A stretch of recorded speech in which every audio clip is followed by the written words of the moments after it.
Hello साथियों, नमस्कार। Dubey squad YouTube channel पर आप सभी का स्वागत है। दोस्तों, आज हम मैथ्स के एक ऐसे टॉपिक के बारे में अध्ययन करेंगे जिस टॉपिक से सीधे सीधे क्वेश्चन तो पूछे ही जाते हैं, जबकि इस टॉपिक का यूज मैथ्स के अन्य टॉपिकों में भी होता है, जैसे संख्याओं का वर्गमूल निकालना, परिमेय संख्याओं का वर्गमूल निकालना और अपरिमेय संख्याओं का वर्गमूल निकालना। दोस्तों, आज अपरिमेय संख्याओं का वर्गमूल कैसे निकालते हैं यह सीखेंगे। चलिए देखते हैं। जैसे √7, इसका मान निकालना है, कितना होगा। अंडर रूट लगा है मतलब वर्गमूल निकालना है।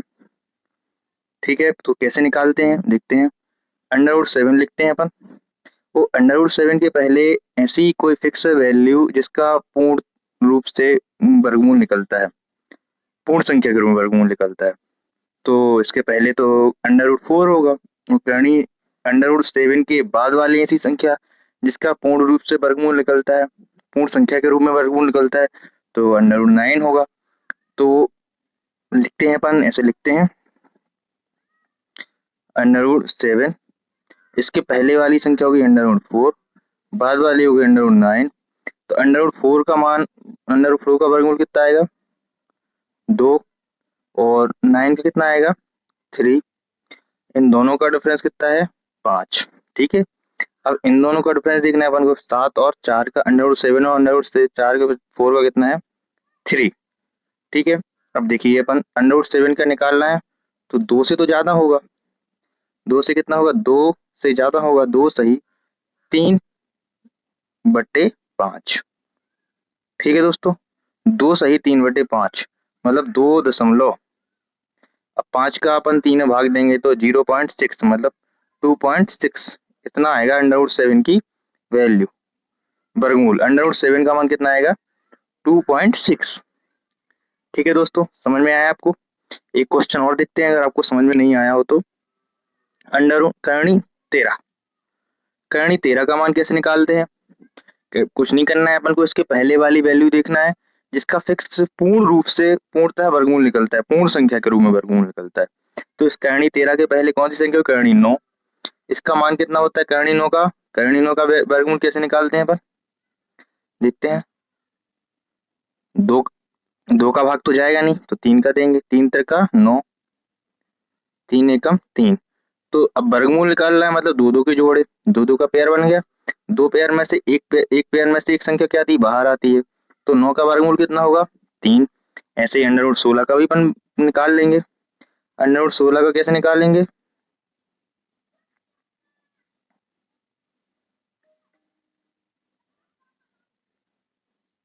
2 अट्ठे 16, फिर से 2 का भाग देंगे, 2 चौके 8, 2 दूनी 4, 2 एकम 2। अब दो दो के वर्गमूल में दो दो के पेयर बनते हैं, तो एक पेयर ये बन गया, एक पेयर ये बन गया। दोनों पेयर में से एक एक संख्या बाहर आएगी, इसमें से एक आएगी 2, इसमें से भी एक आएगी 2, 2 इंटू 2 इंटू 2 इंटू 4। तो करणी 16 का मान कितना आएगा 4, और करणी 9 का मान कितना आएगा 3। ठीक है, अब 3 और 4 के बीच में कितना डिफरेंस है, 3 और 4 के बीच में कितना डिफरेंस है यहाँ पर 7 का, और 9 और 13 के बीच में कितने का डिफरेंस है 4 का। तो 3 से तो ज्यादा है अपनी वैल्यू, और 4/7, इसको अपन दशमलव में निकाल लेंगे।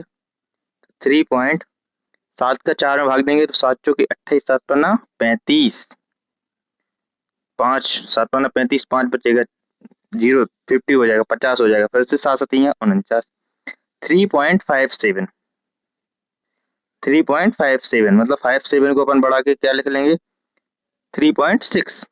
ठीक है, चलिए दोस्तों एक क्वेश्चन और देखते हैं अपन ऐसा ही।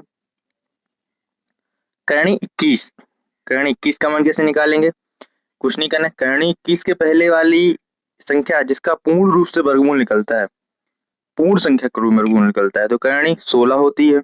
और करणी 21 के बाद वाली संख्या जिसका पूर्ण रूप से वर्गमूल निकलता है वो 25 होती है। तो 16 का वर्गमूल अभी निकाला है अपन ने पहले, इसके पहले 4 आता है। 25 का वर्गमूल कितना आएगा 5 आएगा। 4 और 5 के बीच